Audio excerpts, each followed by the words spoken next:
pessoal, hoje vamos falar de um caso brasileiro novamente. Eu poderia fazer um compilado de especiais brasileiros, mas é que eu tenho achado nos últimos tempos muitos casos absurdos brasileiros, hein? E esse caso é lá da cidade de Maragogipe, que eu acho que fica em Alagoas, ou na Bahia. Vamos ver aqui ao longo das nossas anotações. E já vou iniciar dando um spoiler para vocês que poderia facilmente ter sido tirado isso daqui de uma novela mexicana. Ou uma novela mexicana poderia facilmente ser feita inspirada nisso daqui, hein? Novela mexicana, novela do senhor Valcir Carrasco, novela da dona Glória Pérez. Ó, tá fácil pra isso aqui virar uma novela. Gente, que horror. Que horror. Então vamos lá, né? Caso do assassinato de quase uma família inteira em Maragogipe, tudo por conta de um ciúme infundado de uma mente doentia e perturbada que não tinha motivo algum para ter ciúmes desse pessoal aqui. Tudo começou a acontecer no ano de 2017, mas até então ninguém desconfiava de nada, né? Segundo os parentes da família, Jefferson Eduardo Brandão e Adriane Ribeiro Santos já tinham um relacionamento de longa data e eram namorados aí desde a infância, mas não eram casados. Desse relacionamento nasceram duas crianças, que era a Grace, de 5 anos na época, e a Ruth, de 2 anos. Duas criancinhas aí, vinda de um namoro de muito... Eita, que eu dei uma mexida aqui, a minha câmera deu um pipoco. Trocou de lugar, mas acho que tá tudo bem. Nasceu aí duas criancinhas desse namoro de longa data mesmo. Os dois eram namorados desde crianças. O casal conheceu uma mulher que se chamava Elisângela Almeida de Oliveira em um evento da igreja, gente, pasmem, da igreja, que frequentavam. E depois de muito pouco tempo, Elisângela se aproximou da família e se ofereceu para custear o casamento do casal, né?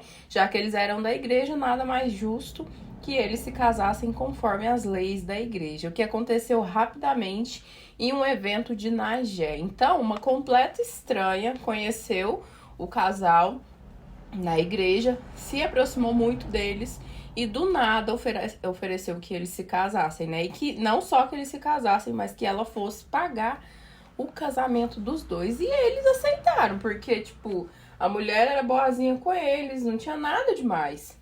Eles realmente acharam que fosse só uma pessoa de boa fé. Elisângela era casada e tinha 2 filhos. Ela era bem mais velha que eles. Mas mesmo assim, se aproximou rapidamente, principalmente do Jefferson, que era o marido do casal, né? E dizia que nutria por ele um sentimento de mãe. E até conseguiu convencer o rapaz a chamar ela própria de mãe.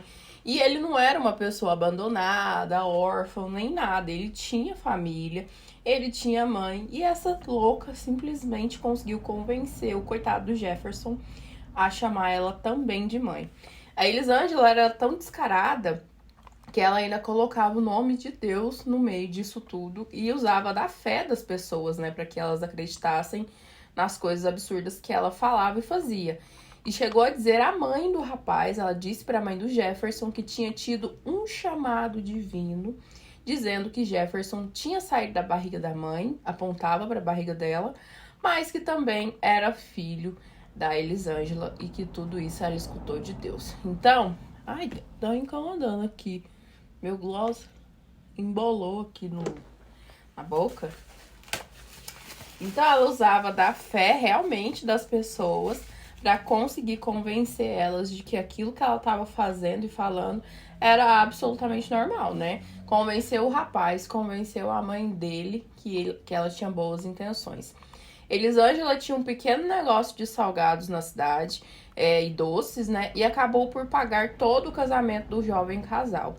E assim conseguiu conquistar de vez a confiança deles. Até porque não é todo dia que uma alma bondosa oferece uma coisa dessas pra gente, né? Então, assim, pessoal, não tinha nenhuma suspeita de que ela fosse, sei lá, uma louca desvarrida, como iam ver posteriormente, né?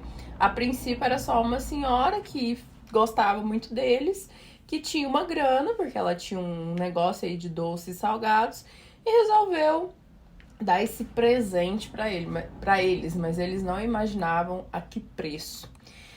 Que mal, né, poderia ter com essa doação. E também ninguém poderia desconfiar, porque eles eram pessoas normais, não dava pra imaginar que alguém pudesse fazer algum mal a eles. Mas eles eram pessoas normais. Aparentemente, quem não era normal era ela, com essa relação doida e doentia que só acontecia na cabeça dela, né? Temos que tomar muito cuidado com quem colocamos dentro da nossa casa. Eu falo isso a vida inteira. E todo mundo acha muito estranho quando eu falo que eu não gosto de visita, eu não sou de levar ninguém em casa. Mas realmente quem vem pra dentro da minha casa são pessoas que eu confio muito. São pouquíssimos os amigos que sabem onde eu moro, que frequentam ou já frequentaram a minha casa. Então, assim, a gente tem que tomar muito cuidado. Sendo assim, né, já inserida na família deles, já como se fosse realmente uma avó, ela começou a frequentar a casa. E tudo aparentemente completamente normal, se não fosse pelo simples fato que todas as vezes que a Elisângela ia na casa deles, alguma coisa muito estranha acontecia. Geralmente essas visitas tinham consequentemente tragédias logo em seguida. No ano de 2018, mais ou menos no mês de julho, o cachorro das crianças morreu de forma trágica, sendo assim a primeira vítima da casa.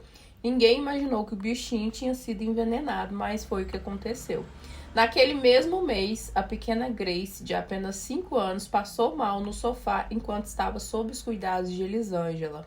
A garotinha estava comendo com a Elisângela, a quem ela chamava de avó, obviamente ensinada por ela e pelos pais, né? E misteriosamente começou a ficar molenga, com fraqueza no corpo e salivar muito, como se fosse uma espuma na boca da menina.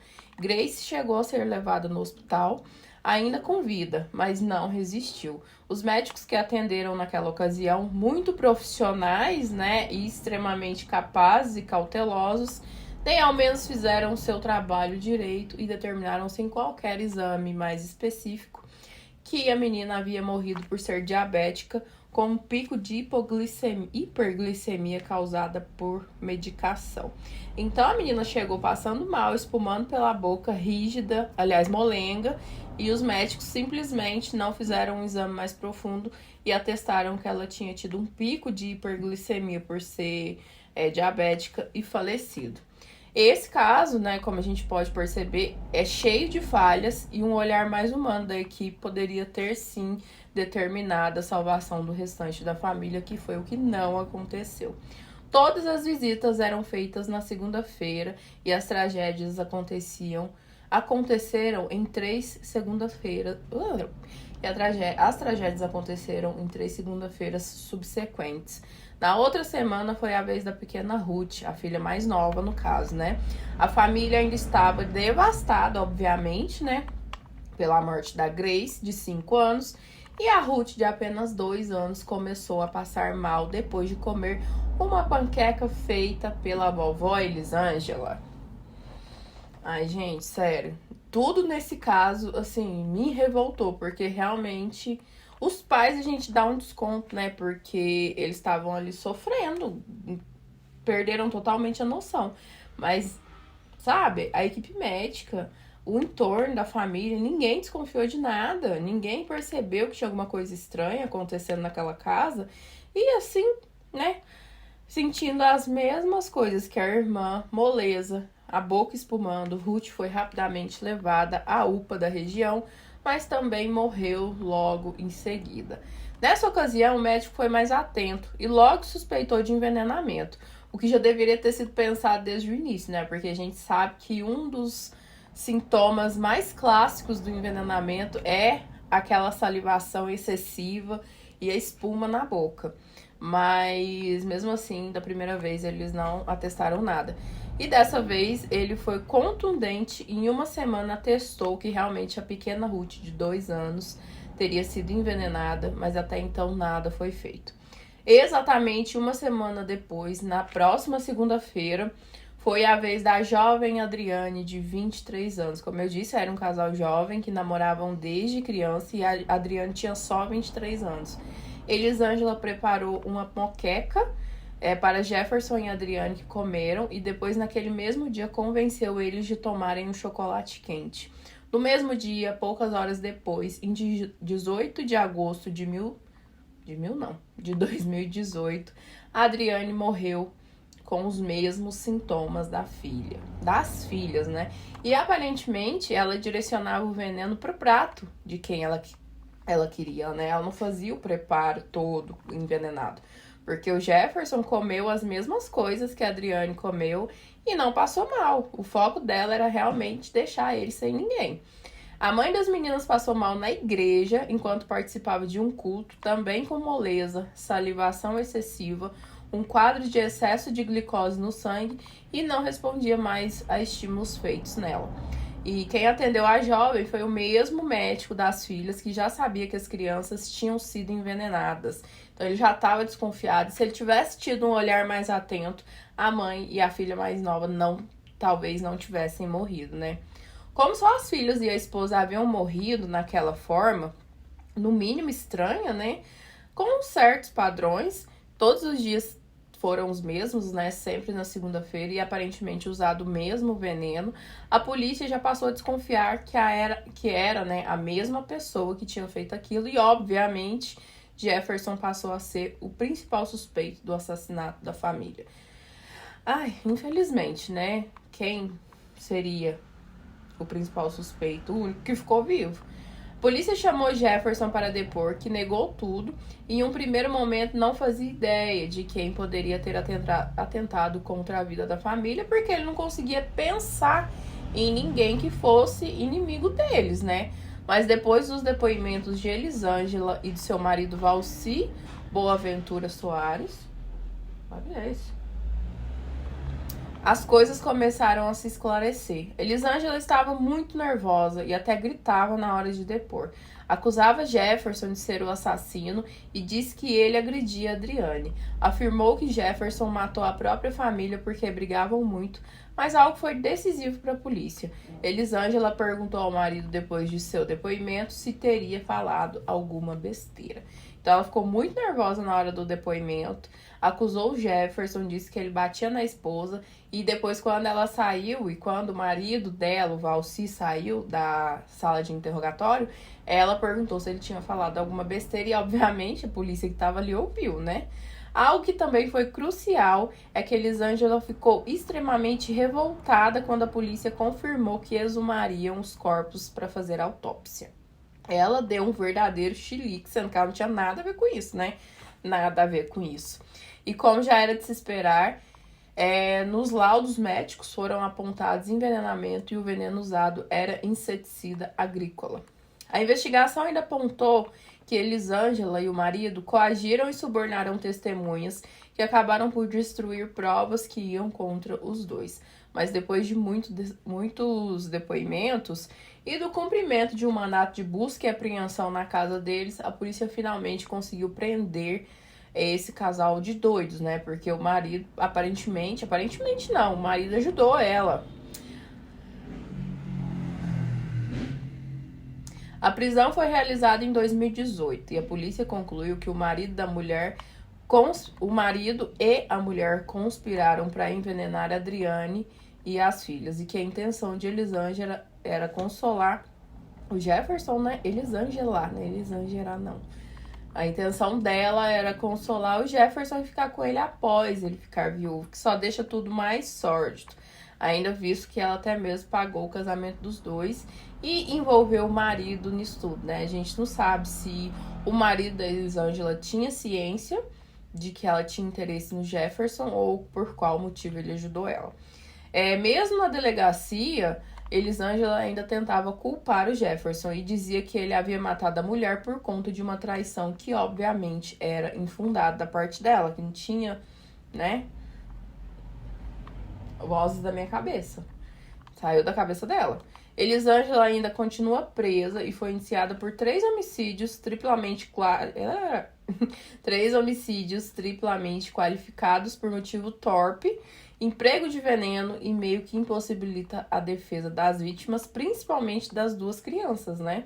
O marido de Elisângela, Valci, acabou sendo solto da prisão temporária por ausência de provas contra ele, mas depois foi indiciado pelos mesmos crimes, já que a polícia conseguiu encontrar indícios de que ele também participou do planejamento e execução dos crimes. Mas mesmo depois de tanto tempo, e mesmo com a pressão dos familiares e de populares, os acusados ainda aguardam pelo tribunal do júri. Provavelmente esse caso vai a júri popular, né? Mas tá demorando muito. 2018, o júri popular geralmente é muito rápido. Sim, né? Rápido. E é isso, gente. Que horror. Eu vi esse caso no Twitter e fui pesquisar sobre o assunto, que eu achei, nossa, uma louca, uma mulher louca, sociopata, psicopata, não entendi nada. Não teve laudo psiquiátrico, laudo médico atestasse alguma coisa, a gente só imagina, né? E aí, você soube desse caso? Vou tentar deixar algumas fotos aí rolando durante o vídeo, para vocês lembrarem de alguma coisa. E deixem aí nos comentários o que vocês sabem sobre isso, o que vocês acharam. E é isso, pessoal. Não se esqueçam de curtir o vídeo, se inscrever no canal, de me seguir em todas as outras redes sociais. E até mais. Tchau!